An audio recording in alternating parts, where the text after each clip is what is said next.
You're listening to the No Labels, No Limits podcast with best-selling author Sarah Box, where you get the inside scoop on the steps action takers and decision makers take to align their purpose to their principles and achieve their goals in business and life. We focus on the mantra, no labels, no limits, no excuses. Each week, you'll hear from remarkable guests who have overcome challenges and obstacles to succeed in the face of adversity. By listening to their stories, you'll get practical tips, tools, and resources you can implement today to bust through your own internalized prisons of worry and doubt. And now, without further ado, please welcome your commanding coach with plenty of chutzpah and heart, Sarah Box. Welcome to this episode of the No Labels, No Limits podcast, a podcast all about helping action takers and decision makers like you align their purpose to their principles and achieve their goals in business and life. Hi, I'm Sarah from Sarah Box Coaching and Consulting, where we help executives lead strategically and achieve impact in the world, all while staying heart-centered and true to their own values.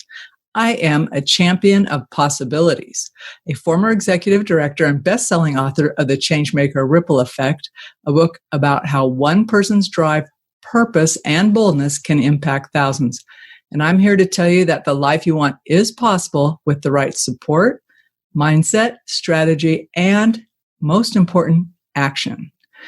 And today you're going to meet a woman on the podcast who knows all about that. We are being joined today by Dhenu Maru. Dhenu came with her family to the United States from India at the young age of 10 years old. Like many young immigrants, she was bullied by classmates, but she didn't let that stop her.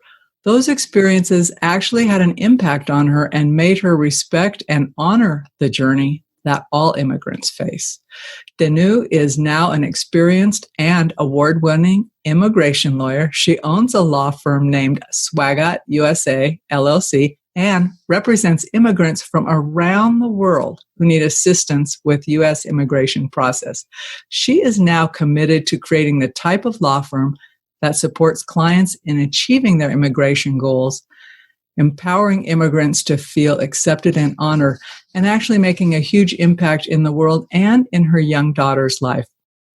Watching her clients succeed is one of Dhanu's passions, and it drives her each and every day. So now in this episode, you're going to hear how her journey as a 10-year-old immigrant and later a Chicago lawyer taught her about overcoming adversity, what fueled her desire to become a lawyer and help others, and how today she protects the rights of individuals, families, and businesses around the globe through her law firm. Now let's welcome our guest, Dhenu. Hi, Dhenu. Hi, Sarah. I'm so excited to be here. Well, it's really nice to have you on the show. And it was fun chatting before we actually pushed record. I just felt connected to you pretty immediately, partly because you just have this great welcoming presence. So I'm imagining that I'm walking into a law firm and you're who I get to talk to. I'm going to feel a lot more confident. So, but let's go back to a first question. Is there a non-negotiable or something that you do every day that keeps you heading towards your big vision and your goals?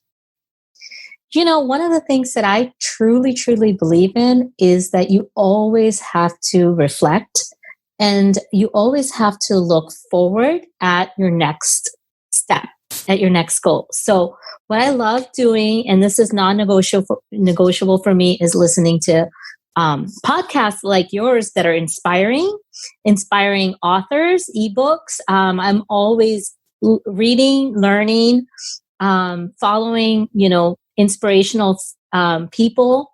And so that has become a part of my routine. When I'm working out, I'm on my headphones and I'm listening to something inspiring. I do the same thing. And how do you think that affects you? Because I'm curious, I know my experience from doing that, but what's your experience from doing that? Like physiologically, mentally, what are the benefits for you from that? I just feel like a positive vibration that keeps me going. And it keeps me focused, and it helps me actually just come up with solutions. And that's sometimes, it's sometimes like a small solution that's necessary to put together, whether it's a case or whether it's my next business move or whatever it is. And, I'm listening to people and I'm like, oh my God, that's it. That's the solution. So I just come up with these ideas from this kind of, time to focus on sort of the big picture on things. Yeah. And I also believe, and I also believe that, as a business person, I've learned over the time that your business can only grow as much as you can grow. I am right there with you. And it's sometimes if you have a problem, like you're thinking about a solution for one of your clients and you're stuck in the problem, we can chew on that problem and all we get are the same solutions we had when we started, right? Mm-hmm. But you listen to someone else and like you said, and all of a sudden you go, that's the solution. Or it just shifted how you were perceiving something. So yeah, that's so powerful. And it also helps, I think, combat some of the negative stuff that we all have to deal with. That's just part of day-to-day living. So yeah. Well, talk to us about what it was like being a 10-year-old girl and coming here from India. I mean, that's a huge shift. What was that journey like for you? Yeah. At the time, the internet wasn't as connected as we have now. And it was just sort of beginning. And in India, I don't think people were mostly on the internet yet. So we didn't have the easy access to learning about a different culture, to learning about what to expect in things. And I just relied on what my parents told me. And my parents relied on what, my father's relatives in the US told us. And so it was all filtered down information. And, my grandmother had been to the US and she had only ever lived with my uncle and aunt. So she only knew a little bit. So we were all kind of looking at the United States from somebody else's lens, and had no direct access to learning about what the culture is like. So my cousins, when they would come to visit us, they would bring candies. And my parents had always limited our sugar intake. So it was always like, candy's bad for you, your teeth are going to rot. And so in my mind, I somehow had this vision of all of the Americans having rotten teeth. It's like, okay, that's... I just... So they must eat a lot of candy, so they must have rotten teeth. And that made sense to me as a child. So... Well, okay. That's pretty funny. Did the stories that filtered down from your uncle and your grandmother and through your parents, were they positive stories? Were you looking for the move with anticipation or were you nervous? What do you recall? I just, it was, for me, the biggest idea, the thing that kind of consumed my mind was leaving my friends. And that was very hard for me to accept. And so I think what my parents, and I think they did intend this initially because they weren't sure if we were going to be able to make it in the United States, right? So they said, well, let's, go there for a year and try it out. And if we, can't make it work, we'll come back. And so when they told us, and, we would say, no, I don't want to leave. I don't want to leave my friends. They would say, well, tell them you're going to leave for a little while to be with your cousins and you'll come back and you'll still see them. And so I never said goodbye to any of my friends. I only said, I'm going to be back. I'm going to be back. Did you ever get to go back as a young adult and see your friends? Yeah, but several years later. So, okay, so you moved from India. Where did you come to in the U.S.? Because it's a big continent and there's all kinds of different states and places. Where did you land? So we came in the fall of 91, and we landed in Connecticut, in sort of northern Connecticut. And I remember because, the first snow of the year hadn't happened yet. And we had to write an essay in my 5th grade class on snow, and I had never seen snow. And so I remember kind of trying to imagine what it was like. And then while I was imagining, I started thinking about some paintings of snow that I had seen, and they were kind of painted with a thicker paintbrush, I guess. So it looked like it was snowballs falling from the sky. So I was thinking in my mind, like, there's going to be these huge chunks of snow that are going to fall on our head. Oh, man. So when it finally snowed, what did you think? Well, I said, it's nothing like that. It's soft. There's a lesson embedded in there somewhere, Dhenu. Like what we think is so scary sometimes really isn't. Yeah. And until we know something firsthand, we can imagine it being so much worse or catastrophic than it actually is. We can scare the pants off ourselves. Exactly. And I wrote my essay about, snowballs falling and trying to protect yourself from that hitting you and all of that. And my teacher just looked at it and laughed, and she just couldn't help herself. But that's so sweet, I think it's sweet. I just think how brave it is too, to be young and like coming into something that's so different. Now, when you came, did you speak English? I did. I had learned, so I had gone to an English medium school in India. So I had I spoke English, but in the British way.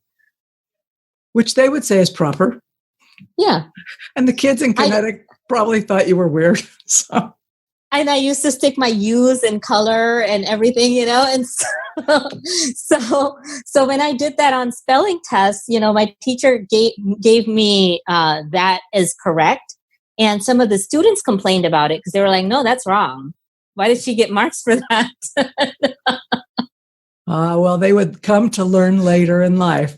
But you said that you were really bullied as a child. Did that start when you first got to the States, or did that happen when you got older, or what?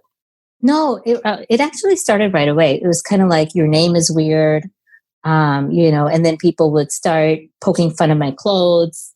They started poking fun of my food, and I would, bring all different colors of chutneys and stuff in my school. I'd never seen anything like it. They're like, ew, what is that? And then they would sometimes, I had some kids who used to hide my lunch. They couldn't figure me out. I mean, this is now that I reflect, I think that's what happened. It's like, here's this girl, she's new, but she somehow still does well in school, and she doesn't know how to connect with us, but she seems to still get, into choir. She still seems to get good marks, and she knows the answers. It's like, what's going on? It doesn't make sense, So how did going through that shape you as you grew older? Yeah. And so that was, there was a period of time where I used to initially, it was really sad because I came from, having all my friends surrounded. I came from a place where everyone looked like me. Nobody would pick me out in a crowd as being different, right? And I moved to a place where everyone looked at me the minute I walked in, and it's just like, I knew that I was different, and that was the first time that I had that experience of being different. And so that was kind of awkward for me. And I initially wanted, for the first whole year, I think we used to come home crying every day, and we were like, we just want to go back, my brother and I. And I think, my parents at one point might have even considered it, but then they said, let's give it a little bit more time and see how things shift. And I'm glad they did, because eventually what happened was that I learned how to talk to bullies. I learned how to connect with bullies at a heart level. And that was a huge breakthrough for me. It's very vulnerable when regardless, right? Maybe it's skin color or culture or your role in a room, and you stick out. It's a really different feeling. And so that skill that you learned about how to connect with people is such a valuable skill. So yeah. I can see how that would be so powerful. But you also talked about your family's traditions and culture having a role in your success today. What cultural things really helped frame you and keep you solid? I think being closely connected with family is always a source of strength because I never felt alone. Like even if I always, even if there were periods where I really struggled, I always had a place where I felt like I belonged. And I always had people who knew the real me, who didn't judge me from like smaller interactions with me. And so having that source of like identity and support that never left me was really important in being able to make that leap from being afraid of bullies, from running away from, social interactions to going up to them and not fighting back, but actually connecting with them, and it just helped me kind of overcome that feeling of difference. And it was really a beautiful thing because I came to the US, I realized everyone here is so different from what I had seen. And yet there was something about us that wasn't so different after all. Right? Isn't that the truth? I just want to acknowledge how brave that was of you, too. When you say you were able to go up to the bullies, but you didn't fight back, you connected differently. That takes, in my opinion, it takes a really strong sense of who you are, who at your core, which you just said your family and your traditions really help solidify that. But it's also brave because it's still vulnerable to do that. And you just showed up as you. And we're open, right? So that's so powerful. And I'm wondering, from that, how did you grow and even want to become a lawyer? I mean, what was your path forward? Yeah, I mean, I had watched, how for example, I think of my mom, and I used to think of her even then as being like all-knowing, all-powerful. I think kids just think that their parents have all the powers, right? And I remember being shocked that she was ever in the position where she was so vulnerable. I mean, when she moved here, she didn't have everything figured out. And I had that realization that my mom, who I thought was so powerful, now she's being treated as if she's a nobody. And, and sometimes because she couldn't enunciate something well, or because she spoke with a certain accent, people would treat her differently.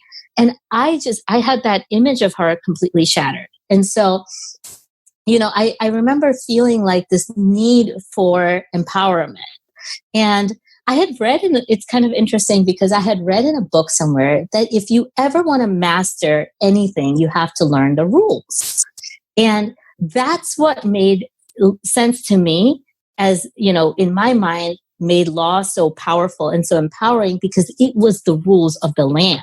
So how old were you when you started that? Like, were you a young adult? Were you still in high school, or where were you in your journey? I was in college, and I remember in my college, I had majored in philosophy and child development.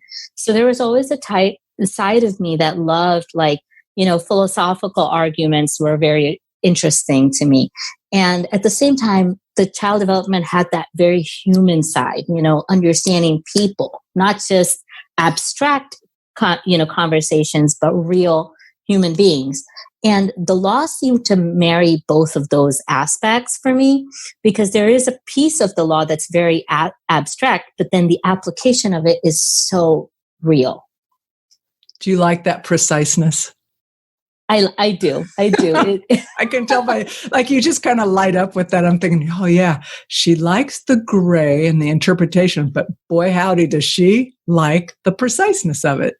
Yeah. So you were already in college. Where were you going to college? I was at Tufts University in Boston. Okay. But when you first came, you were in Connecticut, but then you didn't stay in the Northeast, right? No. So my parents lived in Connecticut for, I think, 6 years. And then after 6 years, so my uncle, my aunt, my parents, my cousins, all of us used to live together in the same home. And my uncle actually found a really good opportunity in Owensboro, Kentucky. And so he moved to Kentucky, and we all moved with him. And so we all moved to Kentucky. I still have some family, close family in Connecticut as well. And so I think I probably wanted to go to college in Boston because I wanted that, rebound to the Northeast one more time, I was curious if that was the draw for you because, you come and you anchored there in the beginning, and grew your roots there. So I was curious. So you went in initially to become a lawyer. It's not like you went in to do something else, or did you start down child development first? Like, did you think that would be your profession? I didn't know which profession I would be involved in. I mean, I think I just went with what majors I felt drawn to. And I really felt drawn to philosophy, and I really felt drawn to child development.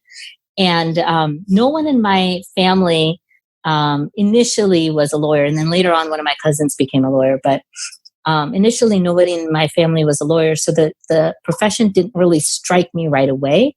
But when it struck me, it was just like, oh my God, all of the lights went on in my mind. And it was just like, this is perfect. This is the most empowering profession I could choose. Tired of feeling stuck and ending with the same result? Want to know how Sarah can help you with one-on-one or organizational coaching? Then book your free discovery call at sarahbox.com/contact. Now, back to the show. Well, you've actually said that you find it to be one of the most empowering professions and a great equalizer if you can access it. So what do you mean by it's one of the most empowering professions? To you personally or in general? I think in general, to me, it is. But in general, I think it is because one of the beautiful things about the law in our country here is that, the police have to follow it. Everybody, powerful, not powerful, everybody has to follow it. So that makes it a really good equalizer, a way that somebody who can access it can actually be heard and considered regardless of their, level in society, so to speak. And so it's not perfect. And I know we always debate about the imperfections of the law, and it's a great debate to have because the clearer and the more perfect we can make the law, the better it does its job of equalizing.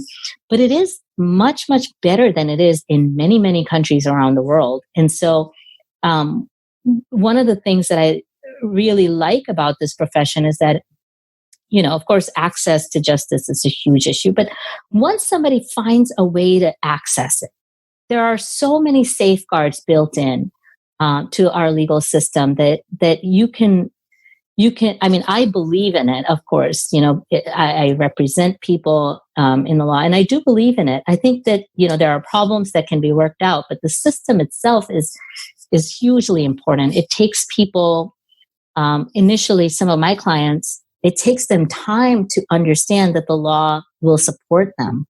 And once they understand it, they feel this empowerment that I'm talking about, When you say it takes them time to understand that the law will support them, in my mind, that means if I'm trying to learn that and understand it, that means I have an advocate or someone who's helping me do that, which would be you, my attorney, I'm assuming, correct?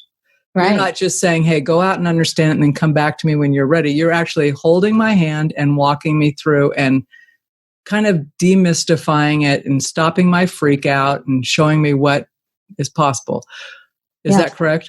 Okay. So I think about that and your own passion for the work you do, and that led you to create your law firm. Mm-hmm. Yeah. And now you kind of make sure that you're bringing that hope and vision to other people, not just here in the U.S., but in other countries as well. So I have a couple questions around that because I can tell that your personal vision and values are so woven into how you approach your work, your philosophy, your ability to stand back and really think about it, but then really stay true to the law. Mm-hmm. How do you ensure that the people who you hire and that work with you can embrace and demonstrate that embrace your vision and your culture so that there's not a disconnect. No, there absolutely has, there has to be no disconnect. And so one of the things that when I hire somebody, I always look for the why. Why are you interested in this work? Because I think that question alone tells me if somebody has a passion for it or not. You can't do this work well without passion. The kind of work that we do involves working with people who are not always savvy, and sometimes they are savvy. I mean, I think it's also a mistake to think that immigrants in general as a group are not savvy, right? So some of my clients are and some aren't. I mean, we deal with people from various parts of the world with various different experiences with the legal system, various different impressions of what lawyers do.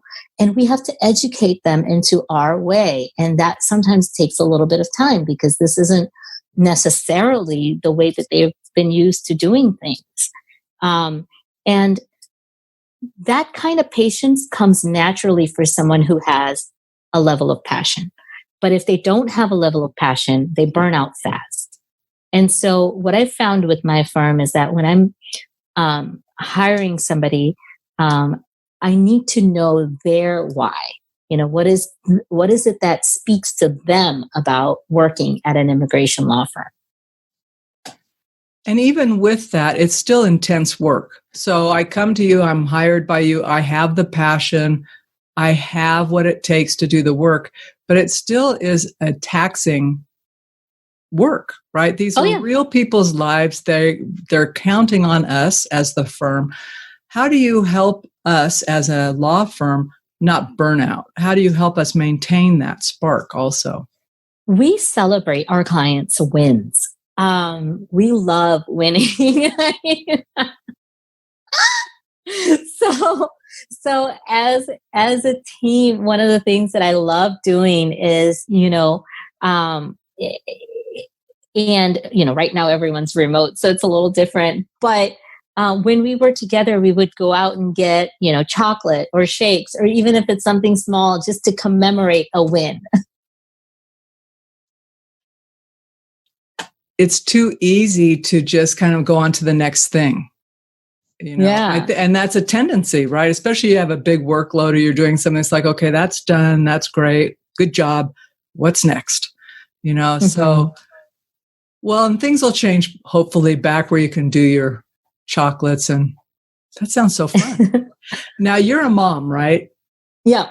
So how did you balance becoming a mother with because you're the chief cook and bottle washer at home and at your law firm. So how did you balance that with a young child? Well, the first thing and the most important thing to me was that, I had to not separate my work and personal life.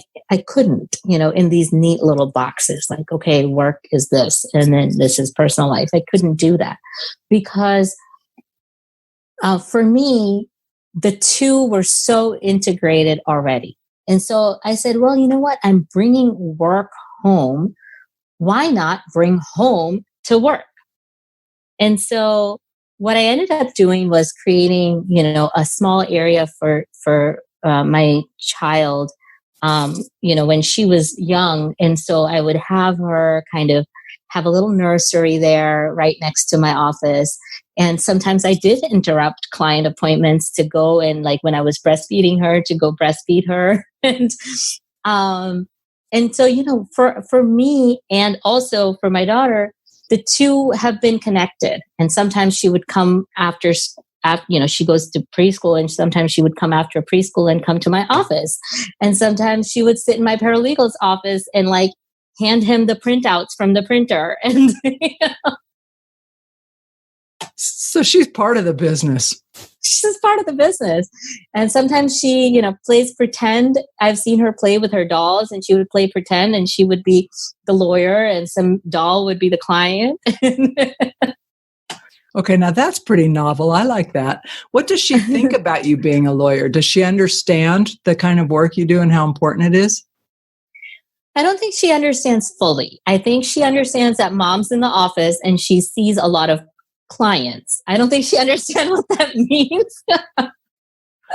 I'm curious. I remember going to the office with my dad on weekends because he would go in and do extra work and stuff. And I didn't think at the time, at the time it was just time to hang out with him. And even though he wasn't paying attention to me, right, I could wander around and talk to other people and stuff.